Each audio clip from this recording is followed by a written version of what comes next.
अस्सलाम वालेकुम dear viewers. आज की वीडियो में हम पाकिस्तान के गवर्नमेंट सिस्टम को अच्छे से समझते हैं, बहुत ही आसान मिसालों के साथ। तो सोचें, पाकिस्तान एक बहुत बड़ा घर है जहां 4 भाई हैं। 4 भाई यानी कि इसके 4 सूबे हैं।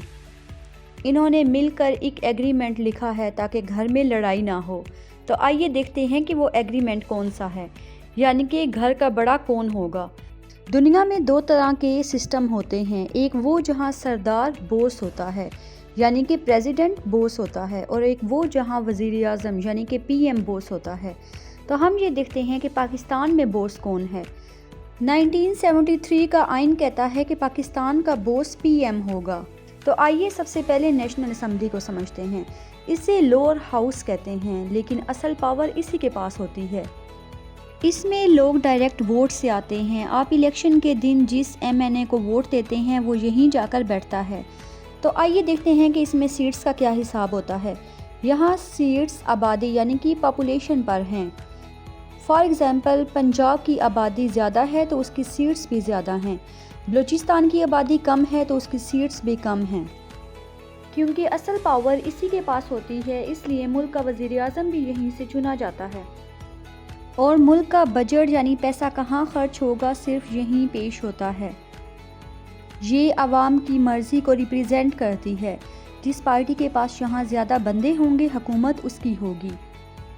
जी, तो सेनेट को समझना थोड़ा दिलचस्प है क्योंकि ये नेशनल असम्बली से बिल्कुल मुख्तलिफ तरीके से काम करती है। इसे हम द हाउस ऑफ एल्डर्स या परमानेंट हाउस भी कहते हैं। सेनेट में हर सूबे को बराबर सीट्स दी जाती हैं। यहाँ आबादी का कोई लेना देना नहीं होता।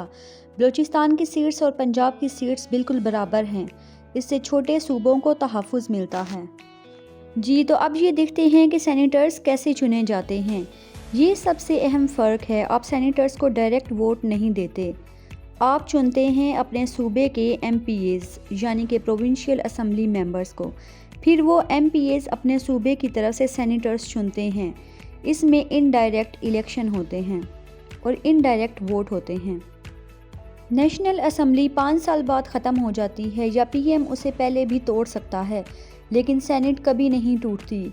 एक सेनेटर 6 साल के लिए चुना जाता है। हर 3 साल बाद सेनेटर्स रिटायर हो जाते हैं और उनकी जगह नए लोग आ जाते हैं। मुल्क में कितना भी बड़ा सियासी तूफान क्यों ना आ जाए या असम्बली टूट जाए, सेनेट हमेशा मौजूद रहती है ताकि मुल्क का निज़ाम बिल्कुल ठप ना हो जाए। जी, तो 1973 का आइन ये कहता है कि कोई कानून कुरान और सुन्नत के खिलाफ नहीं बनेगा। जैसे हम घर में कोई ऐसा रूल नहीं बना सकते जो हमारे मज़हब के खिलाफ हो, बिल्कुल वैसे ही पाकिस्तान की पार्लियामेंट कोई ऐसा कानून नहीं बना सकती जो इस्लामिक रूल्स के उल्ट हो। आइन ने हर शहरी को कुछ पावर्स दी हैं जिन्हें हुकूमत नहीं छीन सकती, यानी बोलने की आज़ादी, तालीम का हक और बराबरी। इसकी मिसाल कुछ इस तरह से है कि अगर घर का कोई बड़ा यानी कि पुलिस या हुकूमत आप समझ लें, आपको बिना वजह के कमरे में बंद कर दे, तो आइन आपको ये हक देता है कि आप अदालत जाकर कहें मुझे किस गलती पर पकड़ा गया है। अदालत उस बंदे को सज़ा दे सकती है। खर्चे का हिसाब। पहले इस्लामाबाद सारा पैसा और पावर्स अपने पास रखता था। 2010 में 18th अमेंडमेंट आई जिसके मुताबिक अब स्कूल्स, हॉस्पिटल्स और पुलिस सूबों के पास हैं। पहले घर का हर खर्चा यानी कि बच्चों की फ़ीस, दवाई सिर्फ बड़ा भाई इस्लामाबाद देता था। अब हर भाई को उसकी पॉकेट मनी दे दी जाती है कि वो अपने कमरे यानी सूबे का ख्याल खुद रखे। तो ये इसकी एक बहुत ही अच्छी मिसाल है। नेक्स्ट है आर्टिकल 6 यानी गद्दारी का कानून।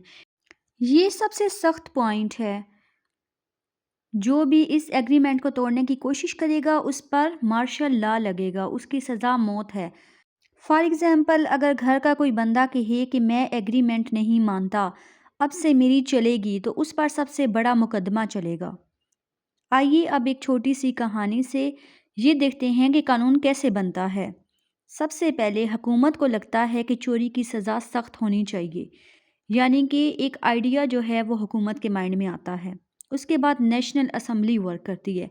वो एक पेपर लिखते हैं, सब एमएनएज वोट देते हैं उस पर।